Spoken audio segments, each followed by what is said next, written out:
যদি কেউ ভয় ভীতি দেখানোর চেষ্টা করে আমরা তাদের জানিয়ে দিতে চাই, ভয় ভীতি দেখিয়ে বাংলাদেশে আর রাজনীতি চলবে না।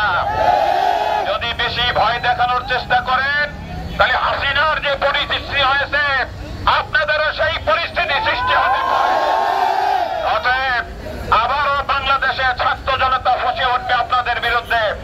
অতএব সর্বশেষ আমরা প্রশাসনের কাছে আবারও জোর দাবি জানাই, যারা অধ্যাপক আবু তালেব মন্ডলের গাড়ি বহরে এবং সমাবেশস্থলে ঈশ্বরদীতে আক্রমণ করেছে তাদের অনতি বিলম্বে গ্রেপ্তার করে আইনের আওতায় এনে তাদের শাস্তির ব্যবস্থা করা হোক, নইলে ভাবনা অচল করে দেওয়া হবে, ভাবনা অচল করে দেওয়া হবে।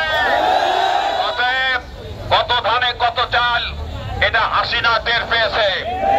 বিএনপিকে আমরা সতর্ক করতে চাই, বাংলাদেশে ছাত্র জনতার আন্দোলনকে সম্মান দেখিয়ে আগামী দিনে গণতান্ত্রিক চর্চা করুন, আগামী দিনে গণতান্ত্রিক চর্চা করুন।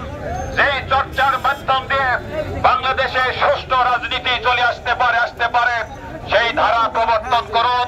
এদেশের জনগণকে ভোটাধিকার প্রয়োগ করার সুযোগ দেন, নইলে যদি আবারও আওয়ামী স্টাইলে আপনারা নির্বাচন করার চেষ্টা করেন জনগণ আপনাদেরকে রুখে দেবে ইনশাআল্লাহ।